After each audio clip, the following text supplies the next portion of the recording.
न आटा गूंथना, न बेलना, न भरना, न किसी तरह की कोई स्टफिंग। बहुत ही सिंपल, बहुत ही आसान, बहुत ही क्रिस्पी सी रेसिपी आज मैं आपके साथ शेयर कर रही हूँ। इस तरह से आज तक शायद ही आपने कोई नाश्ता बनाया होगा। सुन सकते हैं इसकी आवाज़ कि ये कितना क्रिस्पी बन करके तैयार होता है।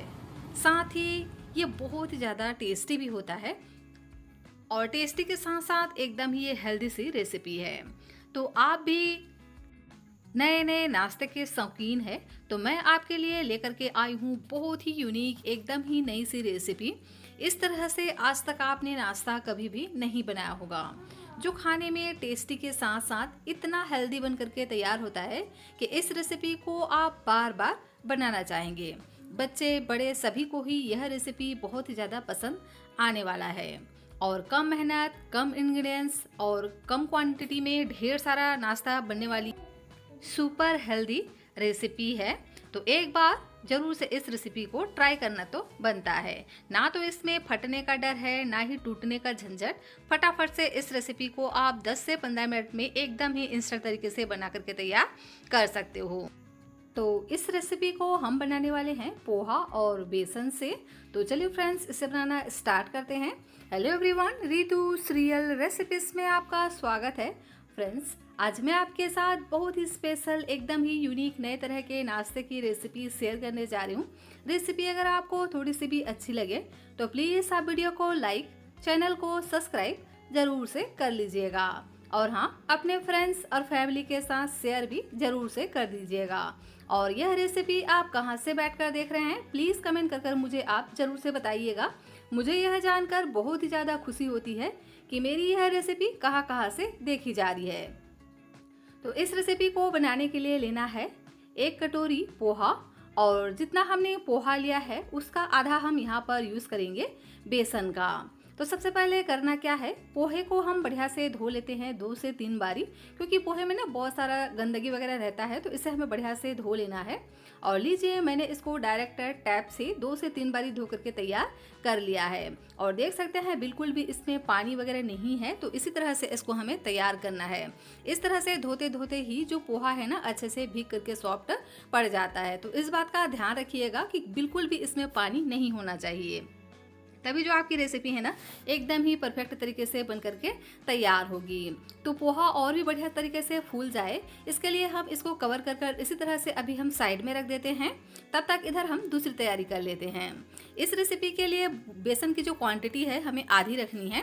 तो करना क्या है, यहाँ मैंने एक बड़ा सा पैन लिया है। पैन पे हम डाल देते हैं बेसन को और बेसन को हम बढ़िया से भून लेंगे। तो इसी तरह से कंटिन्यू चलाते हुए बेसन को हमें 2 मिनट के लिए भून लेना है, जिससे बेसन में बिल्कुल भी कच्चापन नहीं रहना चाहिए। बेसन का अगर कच्चा टेस्ट आ जाता है ना नाश्ते में तो बिल्कुल भी टेस्ट बढ़िया नहीं आता है। तो इसीलिए इसको हमें 2 मिनट के लिए भून लेना है। क्वांटिटी बहुत ही कम है तो ये बहुत ही आसानी से सिर्फ 2 मिनट में भून करके तैयार हो जाता है। और अभी हमें बिल्कुल भी इसमें मसाले वगैरह का इस्तेमाल नहीं करना है और ना ही घी, ऑयल कुछ भी हमें इसमें डालना है। इसी तरह से सिंपल हम इसको भून लेते हैं जब तक कि इसमें बढ़िया से कलर ना आने लग जाए और इसका जो कलर है हल्का सा चेंज ना हो जाए। तो कंटिन्यू इसी तरह से चलाते रहिएगा, नहीं तो नीचे से ये जल भी सकते हैं। तो लीजिए, जो बेसन है बढ़िया से भून चुका है और इसका जो कलर है हल्का सा चेंज भी हो चुका है। अब बहुत ही बढ़िया से इसमें खुशबू आ रही है, देख ही सकते हैं इसका जो कलर है ना हल्का सा चेंज हो गया है, हल्का गोल्डन कलर इसमें आ चुका है। तो अभी हम क्या करेंगे, हमें इसको इसी तरह से नहीं छोड़ना है क्योंकि जो पैन है ना वो गर्म है।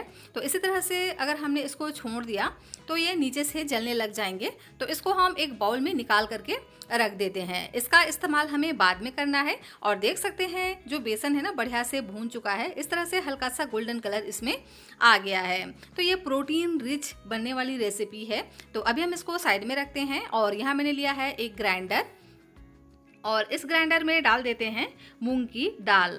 यहाँ मैंने पीली वाली मूंग की दाल का इस्तेमाल किया है, जिसे मैंने 2 घंटे के लिए भिगा करके छोड़ दिया था। इसकी जगह पे आप चाहें तो हरी मूंग का भी इस्तेमाल कर सकते हैं। अच्छे से दाल को 2 से 3 बारी धो लीजिए और इसको आप 2 घंटे के लिए भिगा दीजिए। तो 2 घंटे में जो मूंग की दाल है ना बहुत ही बढ़िया से भीग जाती है। अगर आप इसे सुबह ब्रेकफास्ट में बना रहे हो तो इसे आप रात को ही भिगा करके छोड़ सकते हैं। और देख सकते हैं अच्छे से ये भीगा हुआ है।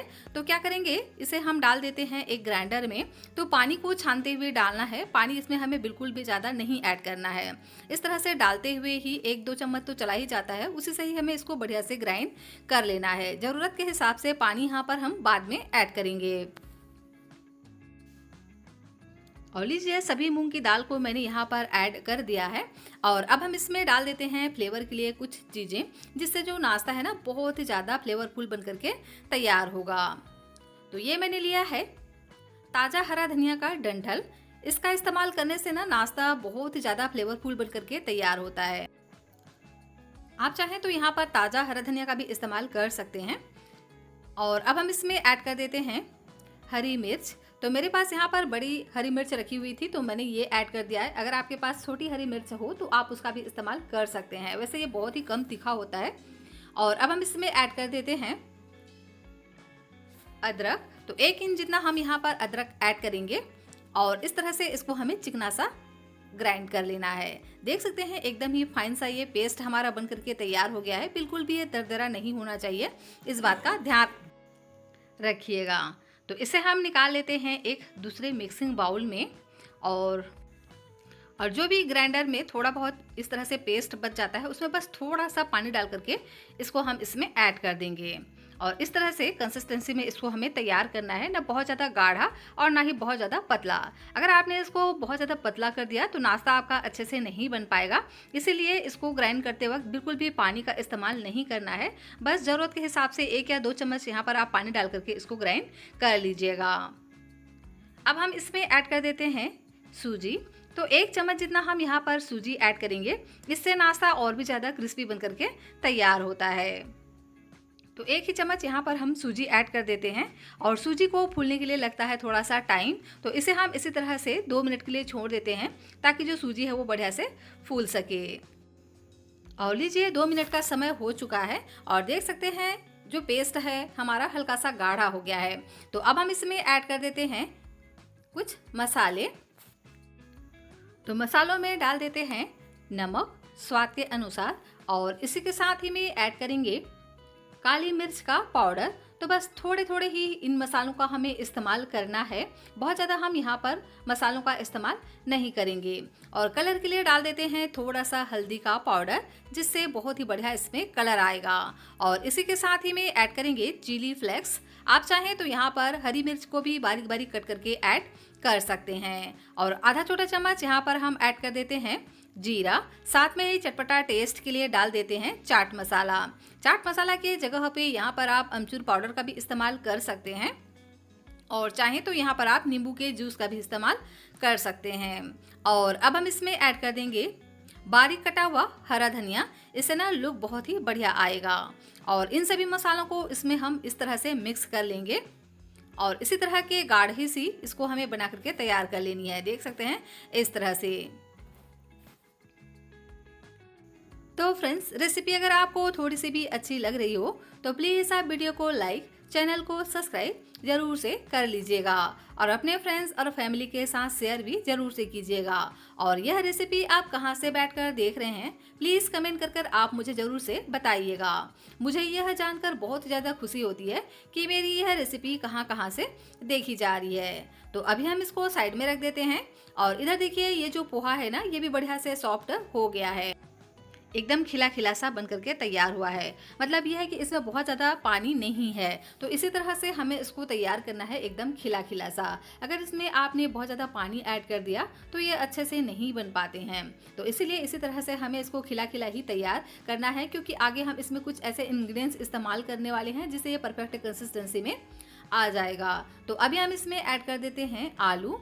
तो यहाँ मैंने एक बड़े साइज़ का आलू लिया है, और ये उबला हुआ आलू है, देख ही सकते हैं।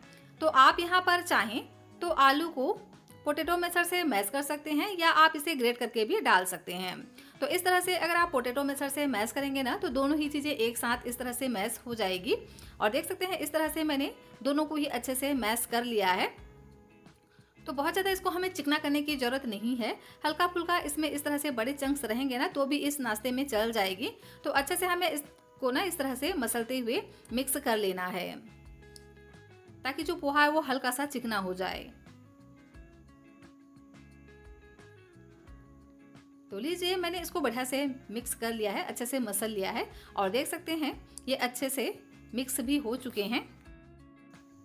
तो अब हम इसमें ऐड कर देते हैं कुछ मसाले। तो डाल देते हैं नमक स्वाद के अनुसार और इसी के साथ ही में ऐड कर देते हैं काली मिर्च का पाउडर। तो यहाँ पर हम उन्हीं मसालों का यूज़ करेंगे जो अक्सर हमारे मसालदानी में होता ही है। आपको ऐसा कुछ भी बाहर से लाने की ज़रूरत नहीं है। घर के ही सामग्री से यह रेसिपी बहुत ही आसानी से बन करके तैयार हो जाती है। ना तो इसमें बहुत सारी सब्जियां ऐड करने की ज़रूरत पड़ती है और ना ही इसमें बहुत ज़्यादा मेहनत लगता है। तो कलर के लिए डाल देंगे हल्दी का पाउडर थोड़ा सा और इसी के साथ ही में भुने हुए जीरे का पाउडर भी ऐड करेंगे। इससे ना बहुत ही बढ़िया टेस्ट आता है, तो आप इसे ज़रूर से ऐड कीजिएगा। और इसी के साथ ही में आधा छोटा चम्मच यहाँ पर हम ऐड कर देते हैं जीरा। चटपटा टेस्ट के लिए यहाँ पर हम ऐड करेंगे चाट मसाला और साथ ही में ऐड करेंगे चिली फ्लेक्स। तो एक छोटे चम्मच यहाँ पर हम चिली फ्लेक्स ऐड करेंगे। और सब्जियों में मैं डाल रही हूँ प्याज। तो ये मैंने आधे प्याज को इस तरह से बारीक बारीक कट करके ले लिया है। आप यहाँ पर अपने मनपसंद सब्जियाँ भी ऐड कर सकते हैं या आप चाहें तो इसे स्किप भी कर सकते हैं। अगर आप इसे सिर्फ पोहा और बेसन और साथ ही आलू का इस्तेमाल करते हुए भी बनाएंगे ना तो बहुत ही ज़्यादा टेस्टी बन करके तैयार होता है। मैं यहाँ पर थोड़ा सा इस्तेमाल कर रही हूँ शिमला मिर्च। तो इस तरह से बारीक बारीक कट करके हमें ऐड करना है। और आप चाहें तो इन सब्जियों को हल्का सा भून करके भी ले सकते हैं, लेकिन हमने वही सब्जियां इसमें ऐड किए हैं जो अक्सर कच्चे भी खाए जाते हैं। मतलब ये अंदर से हल्का सा इस तरह से क्रंची टेस्ट में भी रहेंगे ना तो भी ये बहुत ज़्यादा टेस्टी लगते हैं। तो अच्छे से हमें इसको मिक्स कर लेना है और देख सकते हैं इसी तरह से हमें इसको गाढ़ा ही तैयार करना है। बिल्कुल भी पानी वगैरह का इस्तेमाल नहीं करना है, इस बात का ध्यान रखिएगा। और अब हम इसमें ऐड कर देते हैं बारीक कटा हुआ फ्रेश हरा धनिया और इसको हम पहले इस तरह से चम्मच से ही मिक्स कर लेंगे। और उसके बाद यहाँ पर हम डाल देंगे बाइंडिंग के लिए बेसन। तो जो बेसन हमने भून करके रखा था ना उसे इसमें ऐड कर देते हैं। इससे बहुत ही बढ़िया से बाइंडिंग भी आएगी और नाश्ता एकदम ही फ्लेवरफुल बन करके तैयार होता है। तो अभी हम क्या करेंगे, इस तरह से अच्छे से मसलते हुए इसको हमें मिक्स करते जाना है। एकदम ही चिकना सा अभी हम इसको बना करके तैयार करेंगे। तो पानी वगैरह बिल्कुल भी नहीं डालना है क्योंकि आलू में भी मॉइस्चर होता है और पोहा को हमने धो करके लिया है तो दोनों में ही अच्छा खासा मॉइस्चर होता है। तो इससे ही ये डो की तरह बन करके तैयार हो जाएगा।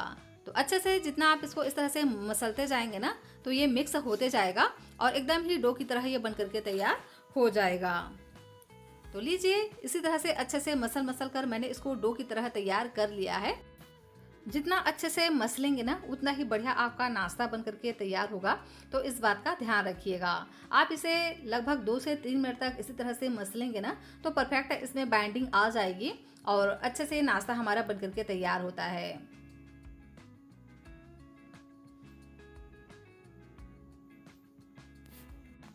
और देख सकते हैं इस तरह से टाइट सा डो हमें लगा करके तैयार कर लेना है। न बहुत ज़्यादा सॉफ्ट लगाना है और ना ही बहुत ज़्यादा इसको हमें हार्ड रखना है। बिल्कुल परफेक्ट डो है। तो अभी हम क्या करेंगे, हाथ को एक बार अच्छे से वॉश कर लेते हैं। उसके बाद हम हाथों पर लगा लेंगे थोड़ा सा ऑयल ताकि ये हाथों पर बिल्कुल भी ना चिपके। और चलिए अब हम इस नाश्ते को शेप देते हैं। तो इसे आप अपने मनपसंद किसी भी शेप में बना करके तैयार कर सकते हैं, लेकिन मैं आपको एक आसान सा तरीका बताती हूँ। तो इस रेसिपी को हम इस तरह से सिलेंडर शेप में बना करके तैयार करेंगे। ये बहुत ही आसानी से बन जाता है, हर कोई इसे बना सकता है। तो बस लेना है एक छोटा सा पोर्शन नींबू के आधे जितना और दोनों हाथों से रोल करते हुए इसको हमें इस तरह से घुमाते हुए सिलेंडर शेप में तैयार कर लेना है। आप इसे चाहें तो सर्कल शेप में भी बना सकते हैं या आप इसे छोटे छोटे ट्रायंगल पीस में भी बना करके तैयार कर सकते हैं। और अब हम इसको इसी तरह से सभी को ही तैयार कर लेते हैं, लेकिन इसका जो साइज है ना बहुत ज़्यादा बड़ा नहीं रखना है। देख सकते हैं इस तरह से हम इसको तैयार करेंगे। इससे नाश्ता ना बहुत ही अंदर से अच्छे से पक करके तैयार हो जाते हैं। तो इसीलिए इसका जो शेप है हमें बहुत बड़ा नहीं रखना है, मीडियम शेप में हम इसको बना करके तैयार कर लेंगे। देखिए इस तरह से।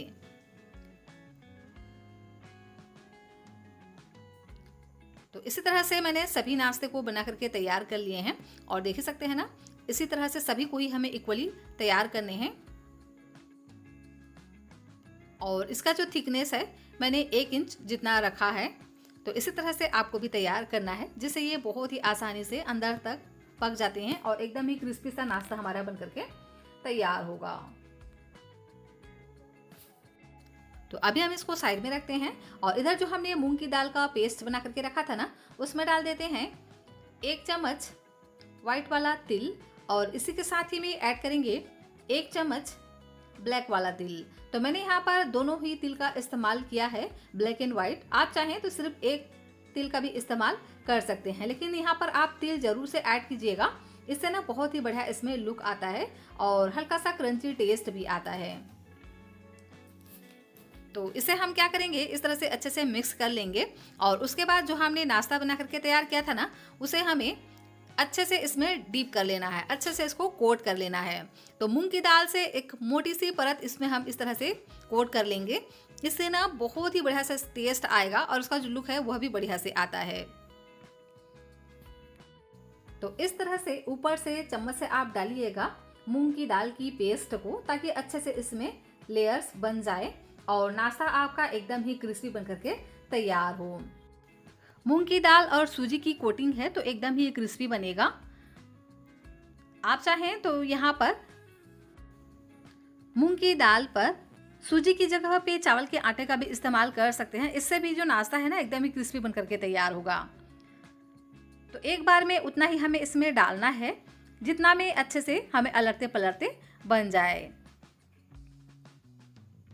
और ऊपर से हम इस तरह से थोड़ा थोड़ा ऐड कर देते हैं ब्लैक तिल। इससे ना लुक बहुत ही बढ़िया आएगा।